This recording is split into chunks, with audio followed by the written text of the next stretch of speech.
बंगाल चुनाव से पहले बड़ा खेल, मतदाता सूची से 60 लाख वोटर्स गायब।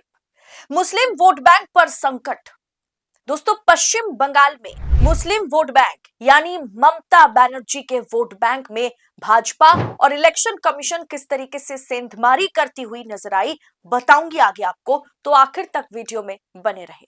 नमस्कार, मैं हूं आपके साथ अदिति और आप 4 PM न्यूज नेटवर्क देख रहे हैं। दोस्तों, बंगाल विधानसभा चुनाव से ठीक पहले राज्य की राजनीति में एक बड़ा भूचाल आ गया, क्योंकि अंतिम मतदाता सूची पब्लिश होने से पहले एक ड्राफ्ट जो है 28 फरवरी को पब्लिश किया गया, जैसा कि सुप्रीम कोर्ट ने इलेक्शन कमीशन से कहा था करने के लिए। और उसमें करीब करीब 60 लाख से ज्यादा 60,06,675 वोटर्स के नाम अधर में लटके हुए हैं।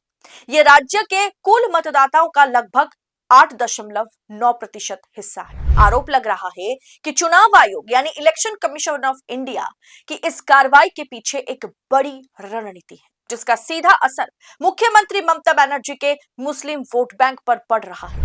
मुस्लिम बहुल आंकड़ों का विश्लेषण एक चौंकाने वाली तस्वीर पेश करता है। जिन जिलों में अल्पसंख्यक आबादी ज्यादा है, वहीं सबसे ज्यादा मतदाताओं के नाम समीक्षा के दायरे में है। मुर्शिदाबाद, जहां 11 लाख नाम जो है पेंडिंग मोड में है। मालदा, जहां 8.28 लाख नाम लंबित है।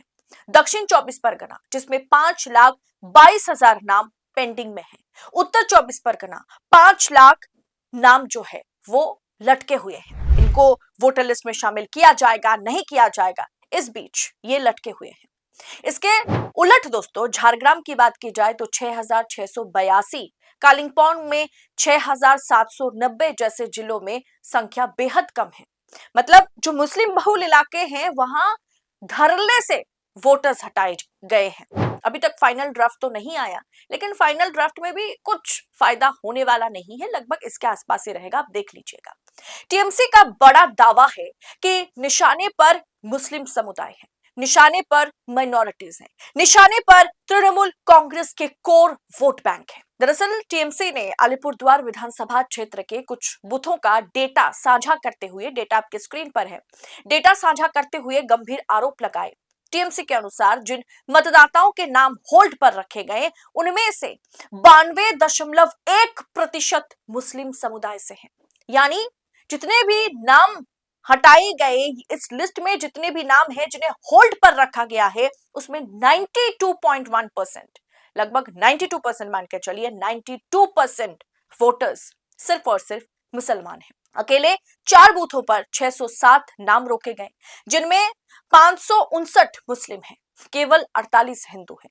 रोके गए नामों में 31 से 50 वर्ष की आयु वाले लोग सबसे ज्यादा है, जो सक्रिय मतदाता माने जाते हैं, जो एक्टिव वोटर्स हैं। दोस्तों, आज लोकतंत्र का चौथा स्तंभ जहां सत्ता के आगे नतमस्तक है, वहीं पर 4 PM बेबाक और बेखौफ पत्रकारिता को जिंदा रखने की पूरी कोशिश में जुटा हुआ है।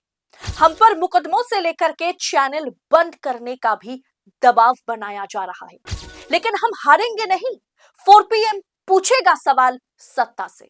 बस इस मुश्किल दौर में हमें आपकी सपोर्ट की जरूरत है। 4 PM को ज्यादा से ज्यादा ज्वाइन करें। ज्वाइन बटन को क्लिक करके आप हमें आर्थिक तौर पर 4 PM को स्वतंत्र पत्रकारिता को मजबूत कर सकते हैं। उम्मीद है कि आपके सपोर्ट से ये जंग भी हम जीत जाएंगे। दोस्तों, न्यायिक अधिकारियों के हाथ में वोट की चाबी दी गई, लेकिन आप जानते हैं कि सुप्रीम कोर्ट के आदेश पर पश्चिम बंगाल, ओडिशा और झारखंड के करीब करीब 550 जो जुडिक्शन है, जो जुडिशियल जजेस हैं, जैसे कि डिस्ट्रिक्ट जजेस हो गए, एडिशनल डिस्ट्रिक्ट जजेस हो गए, ऐसे अधिकारियों को एकदम आखिरी मोमेंट में 3-4 दिन के लिए 60 लाख लोगों के भविष्य का फैसला करने के लिए भेजा गया है।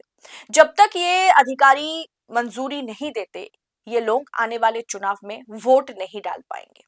इनकी पहचान के आगे एक अंडर डिसीजन यानी निर्णय के अधीन इनका डिसीजन, ये वोट कर पाएंगे या नहीं पाएंगे, वो अंडर ट्रायल है।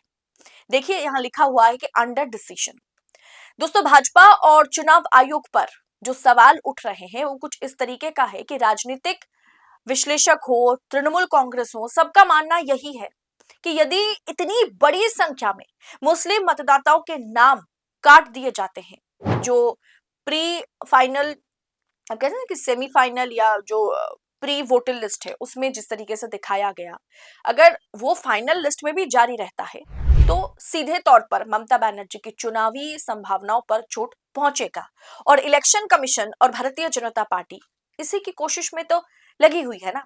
विपक्ष का आरोप यही है, तृणमूल कांग्रेस का, ममता बनर्जी का, अभिषेक बनर्जी का, कि भाजपा के दबाव में चुनाव आयोग ऐसी प्रक्रिया अपना रहा है जिससे एक विशेष समुदाय के वोटिंग अधिकारों को सीमित किया जा सके। क्या ये वास्तव में मतदाता सूची का शुद्धिकरण है एसआईआर, या फिर चुनाव जीतने की कोई सोची समझी रणनीति? बंगाल की जनता अब इसी सवाल का जवाब ढूंढ रही है। विपक्ष मतलब पश्चिम बंगाल में सत्ता पक्ष जो है तृणमूल कांग्रेस, वो भी इसका जवाब ढूंढ रही है। दोस्तों, ममता बनर्जी के अपना जो क्षेत्र है, उनकी अपनी सीट जो है भवानीपुर, जहां से ममता बनर्जी पता नहीं कितने लाखों वोटों से चुनाव जीतती है, वहां उनको कोई भी कॉन्टेस्ट नहीं कर पाता है। जो भी कॉन्टेस्ट करता है उसका जमानत जब्त हो जाता है। उस भवानीपुर से 60,000 वोटर्स के नाम हटाए गए। मतलब ममता बनर्जी अपने ही गृह क्षेत्र में हार जाए, इसकी भी पूरी कोशिश हो रही है। दोस्तों, सवाल बस इतना सा है, क्या पश्चिम बंगाल में ये 60 लाख लोग क्या 2024 लोकसभा चुनाव में मतदान नहीं किया था? क्या उस समय ये सारे मरे हुए लोग हैं कि पिछले 2-2.5 साल में ये सारे मर गए? 60 लाख लोग पश्चिम बंगाल में मर गए, या कहीं दूसरे जगह पर शिफ्ट हो गए, दूसरे राज्य में चले गए, देश छोड़ के चले गए, या ये सब बांग्लादेशी है? दोस्तों, इससे भी हास्यास्पद बात यह है कि जब एक पत्रकार इलेक्शन कमीशन इलेक्टोरल ऑफिसर जो है, इलेक्शन कमीशन के जो इलेक्टोरल ऑफिसर है पश्चिम बंगाल के, उनसे जब ये सवाल पूछते हैं कि आपने तो बाहरियों को भगाने के लिए, रोहिंग्या और घुसपैठियों को निकालने के लिए एसआईआर किया था ना, तो कितने घुसपैठियों को आप निकाल पाए? इस सूची में कितने बाहरी हैं, कितने रोहिंग्याज हैं, कितने बांग्लादेशी हैं, बताइए। तो इलेक्टोरल ऑफिसर, पश्चिम बंगाल के इलेक्शन कमीशन के इलेक्टोरल ऑफिसर कहते हैं, चीफ इलेक्टोरल ऑफिसर कहते हैं कि ये इसका कोई डेटा हमारे पास नहीं है, इसका जवाब हम नहीं दे सकते, इसका जवाब गृह मंत्रालय दे सकती है, आप उनसे पूछिए।